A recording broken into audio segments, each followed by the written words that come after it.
काम नहीं है। देखिए सुनिए, कौची है ब्रीथ, है ना? कौची है ब्रीथ? ब्रीथ का जो क्षेत्रफल होता है कुछ पाई आर स्क्वायर। कुछ होता है पाई आर स्क्वायर। ब्रीथ का क्षेत्रफल पाई आर स्क्वायर। ब्रीथ का परिधि 2 पाई आर। बताइए ब्रीथ का क्षेत्रफल पाई आर स्क्वायर। है ना? ब्रीथ का परिधि 2 पाई आर। अगला कुछ है अर्ध ब्रीथ। कुछ है अगला अर्ध ब्रीथ। अर्ध ब्रीथ, है ना? अर्ध ब्रीथ का क्षेत्रफल कुछ होता है हाफ पाई आर स्क्वायर। अगर टोटल अगर बोलेंगे क्षेत्रफल pi r square, pi r square. का आधा होगा। किसी चीज को आधा करने के लिए 2 से डिवाइड देते हैं ना, है ना? जैसे आधा कोई चीज हो, 4 का आधा करने 2 से डिवाइड देते हैं, 5 का आधा करते हैं तो कितना से डिवाइड देते हैं? 2 से। तो आधा करने के लिए कितना से डिवाइड देते हैं? 2 से। तो टोटल क्या है ब्रीथ का क्षेत्रफल पाई आर स्क्वायर। तो आधा करेंगे तो कितना होगा? Half pi r square. कितना होगा? हाफ। हाफ वही 1/2 पाई आर स्क्वायर। ठीक है। अगला है ब्रीथ की परिधि। देखिए ये कभी भी किसी से अगर पूछिएगा ना भुलाइए जाता है एक, लेकिन आज से हम वादा करते हैं आपको नहीं भुलाइएगा। समझ गए?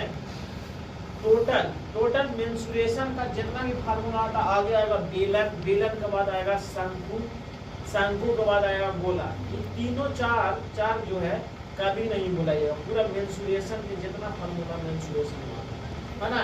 देखिए परिधि में तो अक्सर लेकर भुला करिए, अक्सर पूछेगा तो बता देगा एकर वाला होकर, है ना? एकर वाला होकर। लेकिन आज से नहीं। बताइए हम अर्धवृत्त का कुछ ही लिख रहे हैं, परिधि लिख रहे हैं। तो टोटल का परिधि कितना होता है?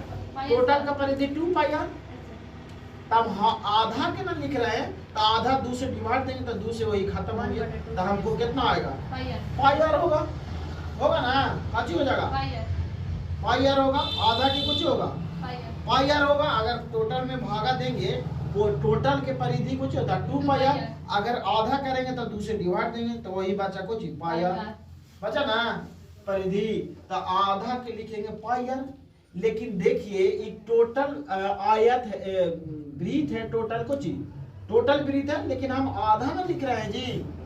आधा कहने का मतलब समझ रहे हैं? तो आधा लिख रहे हैं तो एक यहाँ से यहाँ तक ना लिखे, यहाँ से यहीं तक ना लिखे, टोटल हम लिखे नहीं। तो टोटल लेकिन यहाँ बच जा रहा है। देखिए ये काची से घेरा हुआ है, त्रिज्या से। अरे टोटल बोलेंगे तब व्यास बोलेंगे। तब व्यास का फार्मूला कुछ होता है डी बराबर 2r। तो टोटल डी से घेरा हुआ है। अगर हम इसको लिख देंगे डी, तो डी काची से घेरा हुआ, तो डी बराबर कुछ होता है व्यास ना। तो 2r हो जाएगा, व्यास हो जाएगा। आए समझे? और इसी को हम लोग कॉमन ले लेते हैं। तो r कॉमन ले लेंगे r, तब बचेगा यहाँ पाई और प्लस के प्लस, यहाँ बचेगा 2। आए समझ में? तो वही हम लोग याद करते हैं, है ना? ये r into pi plus 2, r into pi plus 2, ये नहीं याद करते हैं। याद हुआ तो आज से बुलाइएगा, कभी ना आज से बुलाइएगा। समझे? ये इतना इम्पोर्टेंट चीज है। ऐसे अगर समाज के पढ़ लेते हैं तो एको फार्मूला अगर कोई पूछेगा ब्रीथ के अर्धवृत्त के परिधि, तो उतना हम बोलेंगे याद कभी भी ना रहता ये वाला। डायरेक्ट कहें कि आधा है तब पाई आर और घेरा कुछ है व्यास से, तब कितना 2r हो गया। यही हो गया। आया समझ में? इसी को ले लेते हैं r कॉमन, तो पाई प्लस, है ना? पाई प्लस 2 बचेगा, पाई प्लस 2। आया समझ में? तो ये हो गया का चीज, ब्रीथ खत्म हो गया। आगे हम चलते हैं कोची में, बेलन सिलेंडर में। कोची में चलते हैं सिलेंडर में। अब बेलन का आइटम पर कोची पाई स्क्वायर अभी बता दिया था ना, केकरो नहीं याद रहता उतना। अब याद करें 10 दिन के बाद खत्म हो जाएगा। तो खाली आप लोग की याद है ना, ब्रीथ का क्षेत्रफल याद है ना, टोटल ब्रीथे पर निकलेगा। देखिए आप ध्यान से देखोगे, ये जो पेना इसका लगा हुआ है, ये देख रहे हैं ना, इसी को ना पेना बोलते हैं जी। अगर पीछे लगा हुआ तो ये एक तरह से लग रहा है ब्रीथ है।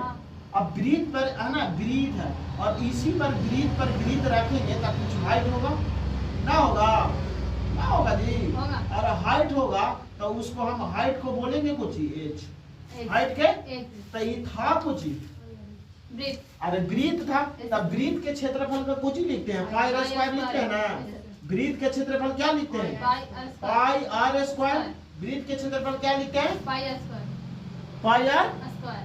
लेकिन हमको लिखना बेलन के आयतन। देखिए क्षेत्रफल में अगर h से उसका हाइट से गुना कर देते हैं ना तो बेलन होता। देखिए इसको हाइट से गुना कर दिए, ये कौन सी कहलाया? बेलन का आयतन, पाई ऐसे स्क्वायर। में तो यही बन गया बेलन का आयतन का फार्मूला। याद कर ले चलते हैं, pi r square into H। Pi r square into H। H.